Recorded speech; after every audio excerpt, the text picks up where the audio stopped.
के टहनी कर बैठ करके फकीरों को उपदेश दे रहे थे। कौन सा उपदेश?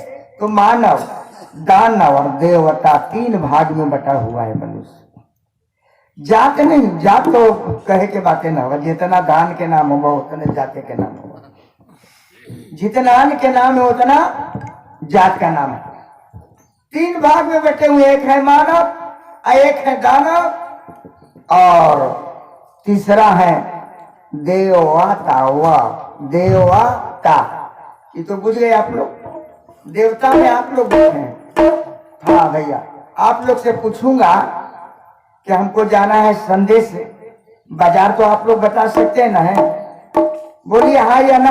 हाँ। बोलिएगा कस के। ऐसी जाओ बजरंग बली और उनसे पूछिए कि संदेश जाना है बाजार, तो बता सकते हैं कि नहीं? ऐसे अनो, यही तो समझना कि हम कहाँ फंसे हुए। तो आओ, ये देवता और देवता, वो अक्षर लगा हुआ, अक्षर के पकड़ना होगा सत्संग में। वो बड़ी दूर बताता और वह बिनिजीए बता रहा है, धीरे है वह शब्द ढंढूर न कीजिए। तो धर्मदास जी निछका गौ मैया के रस्म में तस्मई बना थे, कहेला तो राधा कृष्ण के खिलाने के लिए, मैंने भोग लगाने के लिए। किसी की प्रतिमा खाती है? बोलिए आप लोग ऐसी अनु खाती है बाबा जी? ना ना, लेकिन ये अंधकार की बात है। बनौली दोतवा लागी खा गेली हम और टुकु टुकु। विचार करिए इस पर। देवता, देवता नहीं, देवता तो तुरंत खा लेगा। देवता में और देवता में अंतर है। देवता है मनोवृत्ति, है ना, मनुष्य बनाया है, और देवता है परोवृत्ति, उसको परम पिता परमेश्वर ने बनाया है, रच रच के बना दिया है। तो धर्मदास जी तस्मय बनाते समय मोटी लकड़ियां चूल्हे में लगा दिए। ये मंसूर की बात है। मोटी लकड़ियां लगा दिए, उस लकड़ी में काफी मात्रा में चींटियां थी। अपने परिवार के साथ, जिसको हम लोग अंडे बचे कहते हैं, जब लकड़ी गई आग में तो सारे के सारे चींटियां भी चल गई आग में, झुलस के मर गया। धर्मदास के नजर पड़ गया कि बाप रे बाप, बहुत से जीवों की हत्या हो चुकी है, ये भगवान के भोग लाई तो समय नहीं रहा, चलो कोई फकीर भीख मंगा के दे दूं, अब बाद में बनाऊंगा तो भगवान के भोग लगाऊंगा। हंडी उठाए तस्मई वाले और ले गए उन फकीरों के पास जो कि संसार के मालिक बैठे हुए फकीर के रूप में। ले गए और झूठ बोल रहा है धर्मदास, ए फकीर लोग, तस्मई में तुम लोग के लिए बनाया, तुम लोग इसको खा लो पालो। संसार के मालिक तत्वदर्शी, उन्होंने कहा कि भाई मेरे, जो जान के कुर्बानी दिया है, आइए तस्मई बनाया है, उसको जाके खिलाई दो, ले जाओ ले जाओ।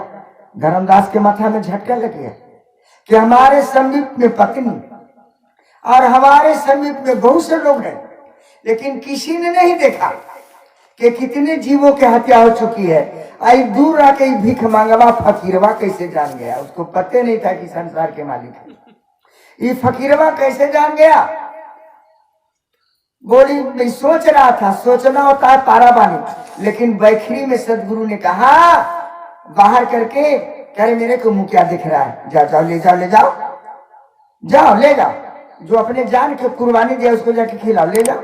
हंडी उठाए धर्मदास, फिर वहां से वापस आ गए उन चूल्हों के पास जहाँ की सारे के सारे चींटियां झुलस कर मर गई। तब लागिया में से चुटिया निकलो तो जर के राख हो गया। तीव्र गति में हो गया धर्मदास कि मैं इतना बड़ा राजा, एक भीख मांगने वाला मेरे को मूर्ख बना दिया, जो आग में जल गई मर गई, वो कैसे खा सकती है? आया गुस्से में तामस में और कहा कि मेरे को मूर्ख बना दिया, जो आग में जल गई मर गई, वो कैसे खा सकती है? सदगुरु कबीर मीठी शब्द में कहते हैं कि भाई मेरे सुनो, शब्द न बिल से देही, कहे कबीर हम शब्द से नहीं।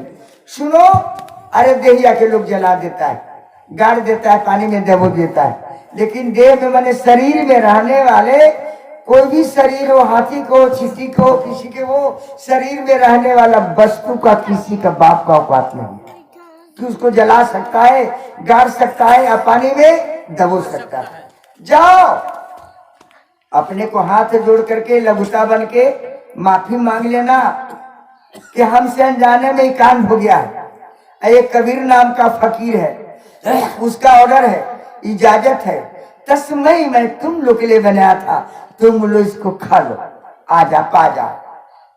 फिर लौट गए धर्मदास, जहाँ की चीटियां मर चुकी थी, जल चुकी थी, हंडी भी रखी हुई थी तस्मई वाले। गया लघुता रूप में, हाथ जोड़कर कबीर के बानी दोहराते ही पता नहीं कने से आके सारे के सारे चीटियां तस्मई में लिपस गई। बोलिए सच्चा दरबार की जय। धर्मदास के आंख के पट्टी खुल गई कि मैं जिंदगी भर डबर विश्वास को पूज पाठ किया, ईटा पत्थर पत्थर मस्जिद मंदिर, लेकिन ऐसे कहीं मुझे दर्शन नहीं हुआ। किसी के मुंह से सुना, क्या सुना है कि ना जाने किस वेश में मिल जाए, कस के बोलिया, ना जाने किस वेश में मिल जाए, किसी के मुंह से सुना। दौड़ा लाया धर्मदास और दंडवत किया। दंडवत की परिभाषा क्या है सीख लीजिए। दंड माने लाठी होता है, जिसको डंटाप कहते हैं। खड़ा कीजिए तो खड़ा नहीं रहेगा, पराग से गिर जाएगा। ऐसे दंडवत होना चाहिए गुरु के शरण में, चाहे बाप के हो दादा के हो, लेकिन ऐसे कोई करता है न सुन लो के हाथवा उलट के टेउने में ये कौन प्रणाम हो गया है, ये कौन तू कही। इसलिए सिखाया जाएगा, हम लोग यही सिखाते हैं कि सुनो और मनन करो कैसे दंडवत होता है ना। कबीरपंथी लोग कैसे करते हैं देखते हैं, गुरु के चरण में पहले उसका जो रज है, इंगला पिंगला दो श्वासा तीरते हैं। हम लोग क्या करते हैं कि नकिए के रगड़ लेते हैं पोखरा में। इसीलिए इस पद को के लिखा कोई नहीं समझा, लेकिन तुलसीदास जी समझ के लिखा कि बंद गुरु पद पदुम परागा, सुरुचि श्वास सरस अनुरागा, अमिये मूरी मचूरन चारु, शमन सकल भव रुच परिवारु, श्री गुरु पद नख रज मणिगण ज्योति, असुंगरत दीव दृष्टि ये होती। दिव्य दृष्टि संसार में किसी की नहीं हुआ, कृष्ण के और कृष्ण के गुरु को और चक्रवर्ती दशरथ के और पृथ्वीराज चौहान को। इसके बाद किसी को नहीं इतिहास बताता है। इतना बड़ा दिव्य दृष्टि था कि शब्द पर मार दिया। लेकिन दशरथ को साबित भी कर रहे हैं कि ये भी शब्द वेदीवान प्राप्त किया था। तो श्रवण के कैसे कट गया, ऑटो कट हो गया था। तो सुना आपने भबा भबा भबा घड़ा से ना आवाज निकला, तब उस बाण कहाँ जाना चाहिए था, घड़ा में ना, लेकिन कहाँ चला गया, श्रवण के सीने में। ये बहुत बड़ा राजनीतिक है कि दशरथ जी पूरा जवान भी न हुए थे। श्रवण कुमार तो बेटा ही था, ज्ञानवती शांतवर ऋषि के चारों धाम घुमाने के लिए तय कर दिया था। सुनो माई जी, ना अच्छा लगा तो घरे चल जा, चल जा घरे, न कहे लाए लाए आगे छौड़ा रही थे तो ये काले छोटे मोटे बेटे बता बेटा निकल जा। वही करते हैं, भाव बता देली, ज्यादातर यही करता था। का कहिए छौड़ा रही थे, यही काम न करिए। सत्संग है, यहाँ बैठ के सुनिए, ऐसी चीज बताऊंगा कि जीवन में पहला बार सुने। श्रवण कुमार को बाण मारा कि नहीं, क्यों कि सारी दुनिया में इसी का नाम हो जाएगा। हम भाई चक्कर करती हूँ, चूंकि मैं 15 पुराण से लगी थी। महापुराण पढ़ के देखिए कि कितना धोखा दे के मारा। अरे बाण जब तू ते सिखाए शब्द पर घड़ा से न भव पानी है लग, तो उसको सीना में कैसे चल गया, बड़ी मार के बुल बात। आइए अब वहां चल रहा था जो धर्मदास जी पहुंचे, ये बात क्यों इतना सिखा दिया, बता दिया कि बात में बात मिल जाती है। धर्मदास जी दंडवत आए, चरण पर गिर गया, दंडवत किया।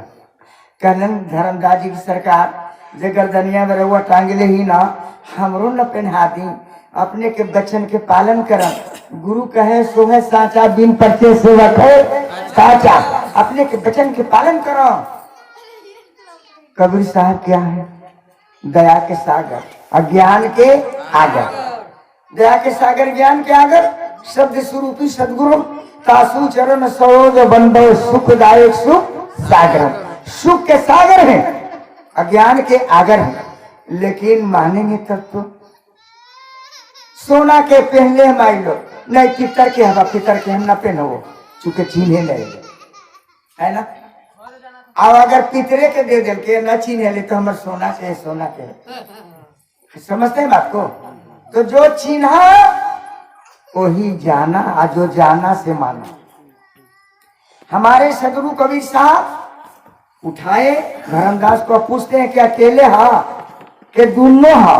तो न दोनों बानी कारण की आवा ना नारी पुरुष दोनों एक मत होई।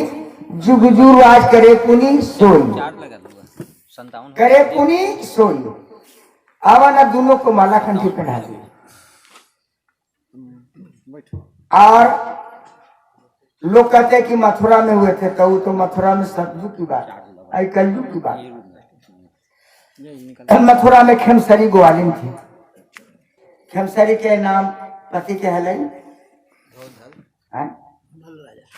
राजा घोंघल की पत्नी थी। वो बहुत बड़ा राजा थे, उस समय राजा थे। आज तो राजा से ज्यादा कोठरी तीन करना बने, लेकिन भिखारे। बोलिए सच्चा दरबार की। तो कहा कि सुनो, जब तुम हमको धर्म का बेटा हो गया, जेकरा गले में सूता वही हमार है पूता। जेकरा गले में सूता वही हमार है पूता। तुम धर्म का हमारा बेटा हो गया। चलो मैं तुझे एक नाम देता हूँ, ऐसे नाम देता हूँ कि न सड़ता है, न गटता है, न चोर चोराता है। अब कोई काल आए, काल माने समय, कोई काल आवे उसका नाश नहीं होता है, परिवर्तन नहीं होता। धर्मदास कहने की ठीक है बात। खोजत रही तो बिना खोजले रे वो भेटा गई। बिना खोजले बताई कौन नाम है। कबीर ने कहा कि सुनो, मैं आगे से बोलूं, तुम पाछे से बोलो। आगे बोला से गुरु मास्टर के यहाँ लेकिन के भेदे ही पढ़ेला। तो लेकवा के मास्टर 4 बार कहते अरे बोल ला रे, एक बोले कहे बोल मुँह पर मारबो। तब तो उतर लगा तो कहे तो पहले के पढ़लक, पहले के झुकलक। पहले झुका से गुरु, पहले पढ़ा से गुरु। तो ये तो घमंड है लोगों को कि ओकरा हम प्रणाम करिए। यार हमरा करोगे, हमरा नाम है कैलाश पंडित जहानाबाद के। तो हमको आज कोई कहा कि साहेब बन गई, कैलाश साहेब कहा साहेब बन गई। तो साहेब के ने किया, लेकिन साहेब है कहा तो सा से सकार, अहे से है अब्बा से ब्रह्म। सबके पास नर हो या नारी, साधु या बाबू। और उसी को लोग कह देते हैं कबीर। कबीर के परिभाषा का से ये काया है ना, का से काया। कबीर अभी से बीच में और रा से रमा हुआ, इसका जानकारी है। कितना दूर पर है, लेकिन तुलसी ने हल किया नाप जो करके कि राम ब्रह्म चिन्हवे अविनाशी सर्वरही तौरपुर बासी। नाप दो के लिख दिया। लेकिन रामायण पढ़ने वाला को पता नहीं, तो खाली पढ़ता है, जानता है। आपने सुना, कहा कि ठीक है बोली सरकार। हाँ, आप आगे से हम बोलते हैं, आप लोग हाथ को निकालें, ताली बजाएंगे। जिनका हाथ है वो तो ताली बजावे करेंगे, और जिनको बेचारे के नहीं वो कैसे बजेगा।